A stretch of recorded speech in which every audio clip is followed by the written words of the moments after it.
जी नमस्कार, मैं हूं सुनील सिंह और आप देख रहे हैं आज़ाद सिपाही। आज समाज के एक ऐसे इशू पर बात करेंगे जिसमें अमूमन छोटे बच्चे लगातार ग्रसित हो रहे हैं। आज के आधुनिक दौर में खास करके जो बच्चे जन्म के बाद से ऑटिज़्म और एडीएचडी जैसे बीमारी से ग्रसित हो रहे हैं, इसका क्या मूल कारण है? ज़्यादातर आजकल के बच्चों में इस तरह की बीमारी पाई जाती है। इन तमाम मुद्दों पर हम बातचीत करने के लिए हमारे साथ आज डॉक्टर कनिका भारती जी आई हुई हैं। इनसे ही जानेंगे और समझेंगे। तो डॉक्टर कनिका भारती जी, आपका बहुत बहुत स्वागत है आज़ाद सिपाही में। सबसे पहले तो ये जानना चाहते हैं दर्शक लोग कि ये ऑटिज़्म और एडीएचडी क्या है? पहले तो थैंक यू यहाँ पे बुलाने के लिए आपका। ऑटिज़म और एडीएचडी एक्चुअली में कोई बीमारी नहीं है, बस एक न्यूरो डेवलपमेंटल इश्यूज़ हैं जो बच्चों में हो जाती है। मेन तो अभी जेनेटिक कॉज भी हो सकता है और थोड़ा इन्वायरमेंटल इन्फ्लुएंस होता है। ऑटिज़म और एडीएचडी बहुत बेयरलाइन डिफरेंस होता है इसमें, जो हम लोग खुद भी कभी कभी कंफ्यूज हो जाते हैं कि बच्चा ऑटिस्टिक है या एडीएचडी में हो जाता है। क्योंकि जेनेटिक के लिए तो जीन टेस्ट हम लोग करवाते हैं, अगर कभी किसी दादा परदादा कभी हुआ हो उस टाइम में तो बच्चे को असर करता है। बट अभी मेजर कॉज हो जाता है इन्वायरमेंटल, जो बच्चों को फ़ोन हम लोग दे के रखते हैं, ओवर पैम्परिंग पेरेंट्स कर देते हैं। स्टार्टिंग से होता है ना कि नहीं ये मेरा बच्चा घर के अंदर ही रहेगा दूसरों के साथ। हम लोग अपने टाइम में हमारे पेरेंट्स क्या थे, बाहर निकलने देते थे, ऊपर से अगर कुछ गलती करो तो हमें ही डांट पड़ती थी, मार पड़ती थी और जाओ खेलो वो। पर अभी के पेरेंटिंग में क्या हो गया, नहीं हमारा बच्चा हमारे घर के अंदर ही रहेगा। आप गैजेट्स यूज़ करने दे रहे हो, सब कुछ स्पून फीडिंग हो रहा है, सारा कुछ घर के अंदर, तो वो बच्चे को ज़िद्दी बना रहा है। फिर दूसरे के साथ आप मिलने नहीं दे रहे हो, लोगों के साथ सोशल इंटरेक्शन नहीं करने दे रहे हो, तो घर के अंदर क्या ही होगा, वो बच्चा हाइपर होगा ही। तो वो आपका आ जाता है मतलब एडीएचडी में। जो बच्चा को हमेशा आप अटेंशन दे रहे हो और जो चीज़ चाहिए नहीं दोगे अचानक से, तो हाइपर होगा बच्चा का, वो जिद्दीपना और सारे एक्टिविटीज़ बढ़ेंगे। तो आपका वो हो गया मतलब एडीएचडी। एंड ऑटिज़म क्या होता है कि ऑटिज़म में बच्चे कंटिन्यू रिपीटेटिव बिहेवियर करते हैं, मतलब आपसे आई कांटेक्ट नहीं करेंगे, बोलते नहीं है, उनका स्पीच क्लियर नहीं रहता, एक कांस्टेंट साउंड निकालेंगे। ये भी एक तरह से हो गया कि आप फ़ोन पे दिन भर, अभी क्या है कि हम लोग खुद अपने मतलब घर पे देखें बच्चों को फ्री अपने आप को फ्री करने के लिए फ़ोन दे के बैठा दिया, हाँ भाई तुम 2 घंटे 3 घंटे फ़ोन देखो, तो उस फ़ोन का ही लैंग्वेज सीख रहे हैं ना बच्चे। बाहर हमसे बात ही नहीं कर रहे, हम उनसे बात नहीं कर रहे, तो बच्चा क्या बोलेगा, वही साउंड निकालेगा, वही सारे एक्टिविटीज़ करेगा जो फ़ोन में दिख रहा है, इधर भागना उधर भागना, गोल घूमना, और हमसे आई कांटेक्ट नहीं करेगा। उसका तो स्क्रीन से आई कांटेक्ट हो रखा है, स्टार्टिंग से हमने हैबिट डेवलप किया। तो कहीं ना तो कहीं ये बिहेवियर प्रॉब्लम हो गया।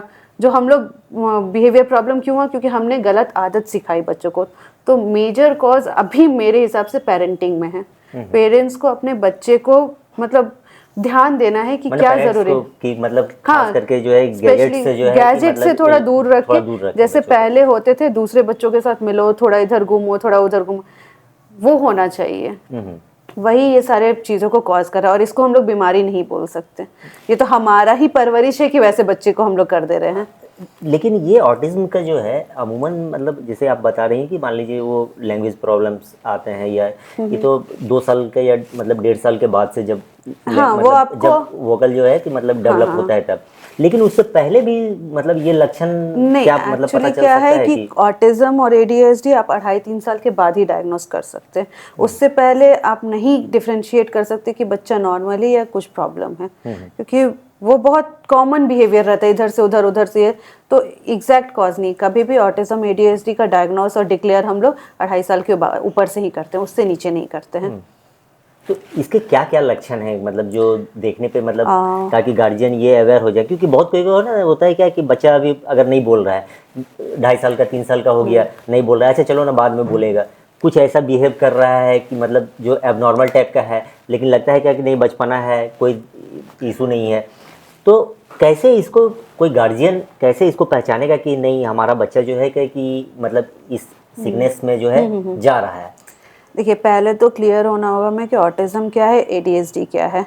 ऑटिज्म में मतलब बच्चा ऑटिज्म में हाइपर भी हो सकता है, हाइपो भी हो सकता है। ऑटिज्म 2 टाइप के होते हैं, उसमें एक बच्चे होते हैं बहुत हाइपर रहते हैं, उछलते कूदते रहते हैं, उनको समझ में नहीं आता है कि दुनिया में क्या चल रहा है। मैं अगर जैसे मैं यहाँ हूँ, बच्चा यहाँ है, उसको नहीं पता कि मैं बैठी हूँ, मैं क्या बोल रही हूँ, ठीक है।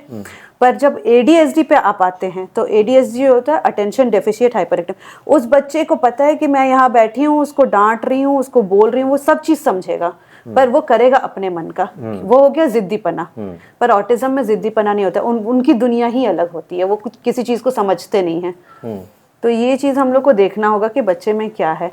वो हमें देख के सुन के अनदेखा कर रहा है, ये माँ बाप को समझ में आ जाता है कि वो चीज़ें समझ रहा है पर अपने मन का कर रहा है। वो आपका ADHD वाला कॉज है। ADHD है। हाँ, पर कुछ बच्चे होते हैं कि रिस्पॉन्ड ही नहीं कर रहे हैं, उनसे कुछ कह रहे हैं बाबू, हाँ, ये 10 वो बार बोलो तो चाहिए। एक बार सुनेगा, वो भी मन किया तो किया। और जैसे कुछ आपका खेल रहा है तो इधर खेला, फिर उधर फेंका, इधर खेला, ऐसे तुरंत तुरंत एक जगह से दूसरे जगह, उसका एक जगह अस्थिर नहीं रह रहा, स्थायी नहीं बैठता है। पर ऑटिज्म में क्या हो गया, जैसे मैं बोली 2 टाइप के होते हैं, एक बहुत हाइपर रहते हैं और एक बहुत हाइपो रहते हैं। वो बच्चे जो हाइपो होते हैं वो एक कोने में बैठे हैं तो बैठे हैं, वो हिलते ही नहीं है। मतलब अगर लाइट को देख रहे हैं तो वो लाइट को ही कांस्टेंट देखते रहेंगे, या फैन को गोल होते हुए। उनको मोशन वाली चीज़ें देखना बहुत पसंद है, वो कांस्टेंट एक जगह पे आप देखो बच्चा शांत पड़ा हुआ है, कुछ नहीं कर रहा है, इंटरेस्ट नहीं दे रहा है, पढ़ाई में भी उसका पीछे चल रहा है, स्कूल में भी किसी से मिलता नहीं है। फिर हम जो बोल रहे हैं हमसे आई कांटेक्ट नहीं कर रहा है, तो वो आपका हो गया कि काइंड ऑफ ऑटिज्म के टूवर्ड्स जा रहा है। तो इस चीज़ को पेरेंट्स को नोटिस करना हो कि उनका बिहेवियर बच्चे का स्टेप बाय स्टेप कैसा जा रहा है।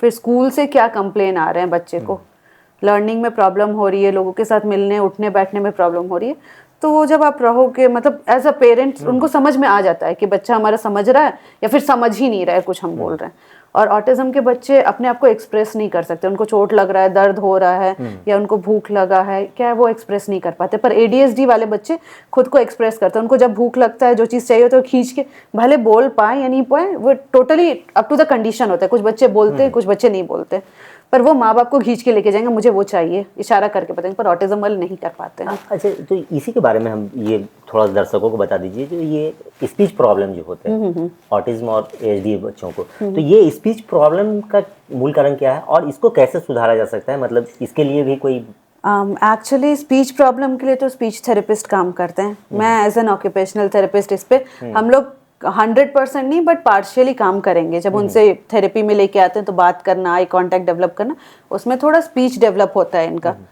बट कारण देखा जाए तो जब बच्चे को दुनिया ही समझ में नहीं आ रही है तो बोलना कैसे सीखेंगे?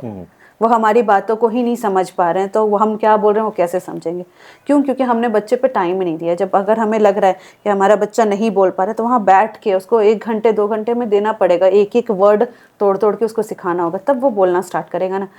आज सीखेगा, कल सीखेगा, परसों सीखेगा, 1 साल बाद सीखेगा, मे बी और थोड़ा बड़ा हो तो बोलना सीखे। ऐसे छोड़ देने से तो नहीं होता है, फिर अल्टीमेट आपको थेरेपी पे आना पड़ेगा। तो यही एक कारण आप बोल सकते हैं, नहीं तो फिर फोन दे के बैठा देते हैं। तो एग्जैक्ट आप कॉज नहीं बता सकते कि साइंटिफिक रीजन के कारण यही है। हर बच्चे का अलग अलग रीजन, अलग अलग इन्वायरमेंटल कंडीशन होता है, डिपेंड करता है बच्चे का एटमॉस्फेयर पे। तो ये तो हो गया मतलब इसके लक्षण और मतलब ये इसका इलाज क्या है? मतलब किस तरह का मतलब इसमें क्या मतलब दवा हुआ भी दिया जाता है या सिर्फ थेरेपी से ही?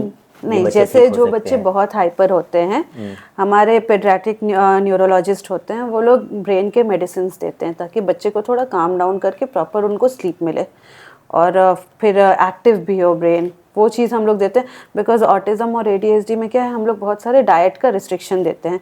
स्पेशली तो अगर ADHD कोई बच्चा है तो क्या होता है कि उनके बॉडी में, अगर हमारे बॉडी में 100% एनर्जी, उनके बॉडी में 200% एनर्जी ऑलरेडी रहती है। तो हम लोग एनर्जी वाले कोई भी गिविंग, मतलब एनर्जी या शुगर इनटेक पूरा मना करके रखते हैं।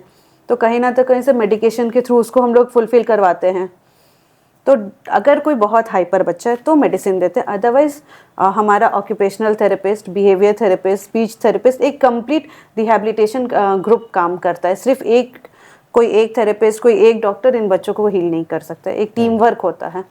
और इसमें सबसे इम्पॉर्टेंट, हम लोग तो 45 मिनट्स या मान लीजिए 1 आवर का सेशन देते हैं, बट मेजर रोल हमारे पेरेंट्स का होता है। क्योंकि हम लोग एक होम एडवाइस देते हैं, होम प्लानिंग देते हैं, वो प्लानिंग पेरेंट्स को करना पड़ता है स्ट्रिक्टली।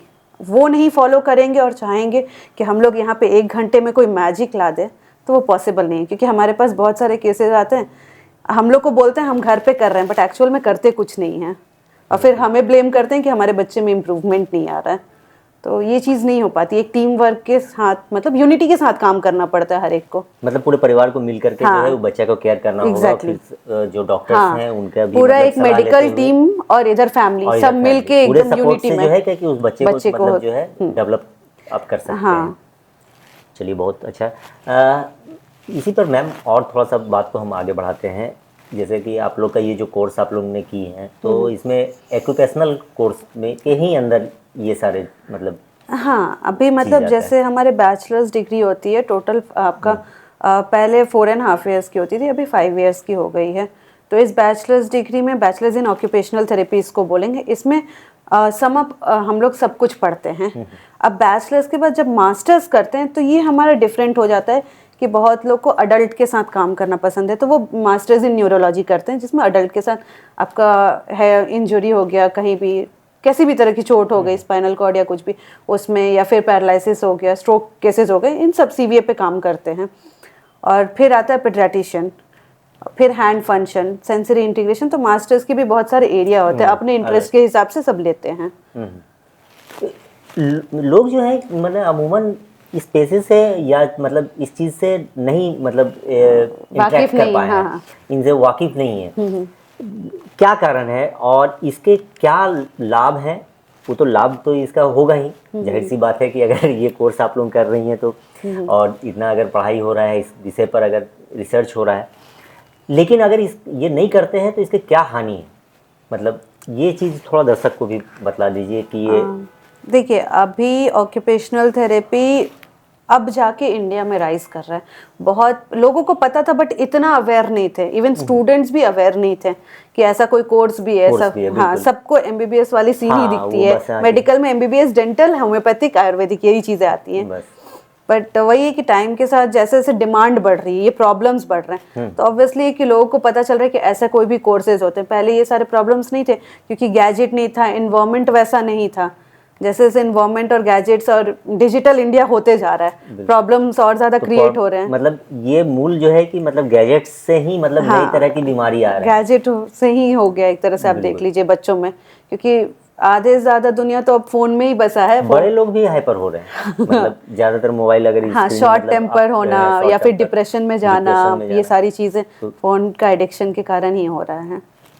तो सबसे मूल कारण तो यही है। तो ये एक्यूपेशनल जो मतलब थेरेपी है, तो ये और फिजियोथेरेपी अमूमन लोग जो है कि दोनों को सिमिलर समझते हैं। तो क्या ये दोनों में डिफरेंस है या मतलब नहीं, दोनों में बहुत डिफरेंस है। क्या है, पहले तो फिजियोथेरेपिस्ट बच्चों के साथ ऑटिज्म ADHD के साथ काम नहीं करते हैं।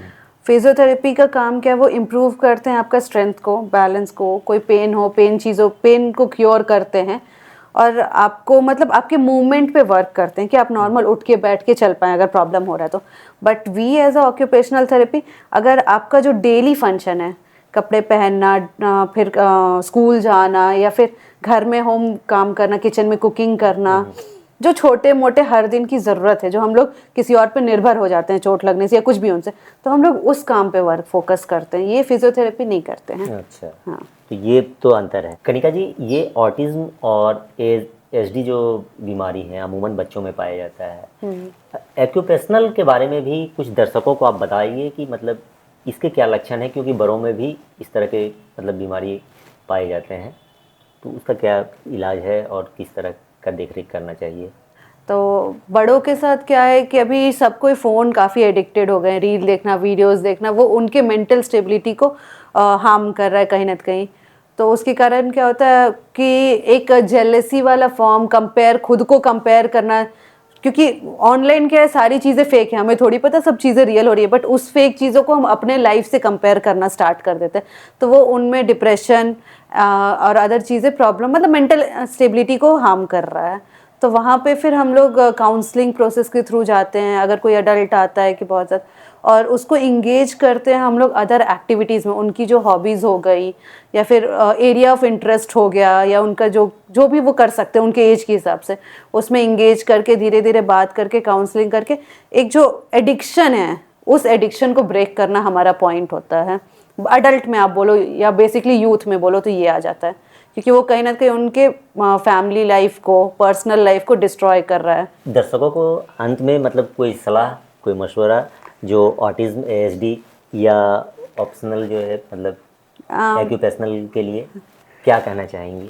मेन क्या है कि जो पेरेंट्स हैं जब थेरेपी के लिए लाते हैं तो उनका भी बहुत सारा डाउट होता है कि क्या पता इतने दिन में रिकवर करेंगे बच्चे कि नहीं कवर करेंगे।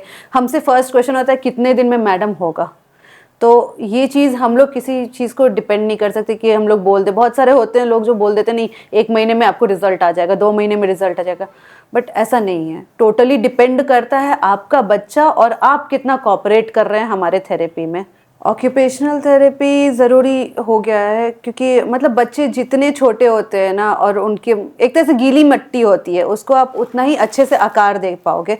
बड़े होने के बाद उनका ब्रेन डेवलप हो जाता है, उस टाइम पे आप उसको शेप नहीं दे सकते। हम लोग छोटे बच्चों को जितने अच्छे से पैम्पर कर पाएंगे उतने ज़्यादा रिकवरी हम लोग बड़े में नहीं शो कर सकते। तो बेटर है कि डे 1 से अपने पेरेंटिंग पे पेरेंट्स ध्यान दें, और कोई भी छोटी भी प्रॉब्लम दिख रही है तो तुरंत थेरेपिस्ट या कोई भी न्यूरोपेडियाट्रिशियन से मिलें। Thank you. बहुत बहुत धन्यवाद कनिका जी आपको इस बातचीत के लिए, और उम्मीद करते हैं कि दर्शकों को भी बहुत कुछ जानकारी मिली होगी इन सब से। ऐसे ही और भी कई लोगों से आपको रूबरू कराते रहेंगे। आप बने रहिए हमारे साथ, देखते रहिए आज़ाद सिपाही। धन्यवाद।